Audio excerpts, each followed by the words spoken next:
ಹುಬ್ಬಳ್ಳಿಯಲ್ಲಿ ಪ್ರಹ್ಲಾದ್ ಜೋಶಿ ಹೇಳಿಕೆಯೊಂದನ್ನು ಕೊಟ್ಟಿದ್ದಾರೆ. ಹಾಗಾದ್ರೆ ಪ್ರಹ್ಲಾದ್ ಜೋಶಿ ಏನು ಹೇಳಿದ್ದಾರೆ, ಯಾವ ವಿಚಾರದ ಬಗ್ಗೆ ಮಾತನಾಡಿದ್ದಾರೆ ಅಂತ ನೋಡ್ತಾ ಹೋಗೋದಾದ್ರೆ, ಹಿಂದೂ ಧಾರ್ಮಿಕ ಭಾವನೆಯ ಮೇಲೆ ಟೂಲ್ ಕಿಟ್ ಪಡೆದು ದಾಳಿ ಮಾಡಲಾಗ್ತಾ ಇದೆ. ಅಂದ್ರೆ ಕಾಂಗ್ರೆಸ್ನವರು ಎಡಪಂಥೀಯರ ಟೂಲ್ ಕಿಟ್ ಪಡೆದಿದ್ದಾರೆ.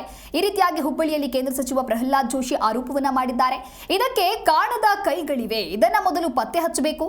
ರಾಜ್ಯ ಸರ್ಕಾರದಲ್ಲಿದ್ದವರೇ ಷಡ್ಯಂತ್ರದ ಭಾಗವಾಗಿದ್ದಾರೆ. ಒಬ್ಬ ಯೂಟ್ಯೂಬರ್ ನಂಬಿ ಕಾಂಗ್ರೆಸ್ ಹಳ್ಳಕ್ಕೆ ಬಿದ್ದಿದೆ. ಅತ್ಯಂತ ಬುದ್ಧಿಹೀನರು ಸಹ ಹೀಗೆ ನಡೆದುಕೊಳ್ಳೋದಿಲ್ಲ. ಎಸ್ಐಟಿ ರಚನೆಯಲ್ಲಿ ಕಾಂಗ್ರೆಸ್ ಸರ್ಕಾರಕ್ಕೆ ಕಾಮನ್ ಸೆನ್ಸೇ ಇಲ್ಲ.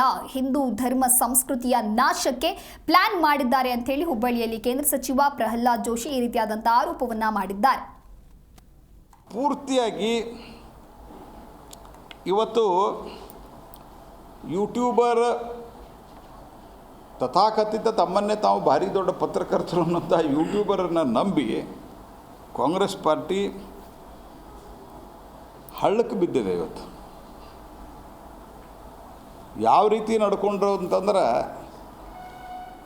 ಅತ್ಯಂತ ಬುದ್ಧಿಹೀನರು ಹಿಂಗೆ ನಡ್ಕೊಳ್ಳಿಕ್ಕೆ ಸಾಧ್ಯ ಇಲ್ಲ.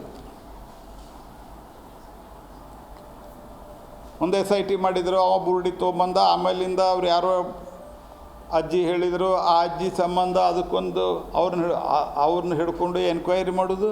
ವಾಟ್ ಈಸ್ ದಿಸ್ ನಾನ್ಸೆನ್ಸ್ ಅಂತ. ಇಡೀ ಜಗತ್ತಿನೊಳಗೆ ಬೇರೆ ಬೇರೆ ಅನೇಕ ಜಗತ್ತಿನ ಬೇರೆ ಬೇರೆ ಭಾಗಗಳಲ್ಲಿ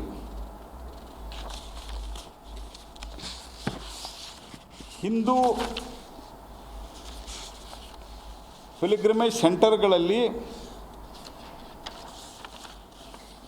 ಈ ರೀತಿ ಕೊಲೆಗಳು ಅತ್ಯಾಚಾರಗಳು ನಡೀತಾ ಇದೆ ಅನ್ನುವಂಥದ್ದನ್ನು ಬಿಂಬಿಸುವಂಥ ಪ್ರಯತ್ನ ಮಾಡ್ತಾಯಿತ್ತು.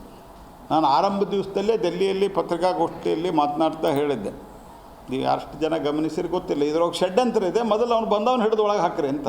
ನೀವು ಎಷ್ಟು ಜನ ಗಮನಿಸಿರಿ ನನಗೆ ಗೊತ್ತಿಲ್ಲ. ಆದರೆ ಅವನೇನೂ ಮಾಡಲಿಲ್ಲ, ಅವನ್ನೆಲ್ಲೋ ಹೊರಗೆ ಬಿಡ್ತಿದ್ರು ಅವನ್ನ. ಇದ್ರ ಹಿಂದೆ ಯಾರಿದ್ದಾರೆ, ಇದರ ಷಡ್ಯಂತ್ರ ಮಾಡಿದವರು ಯಾಕಂದ್ರೆ ಆಲ್ ಜಜೀರಾ, BBC, ಜರ್ಮನಿ ಅಂತಹ ದೇಶದೊಳಗೆ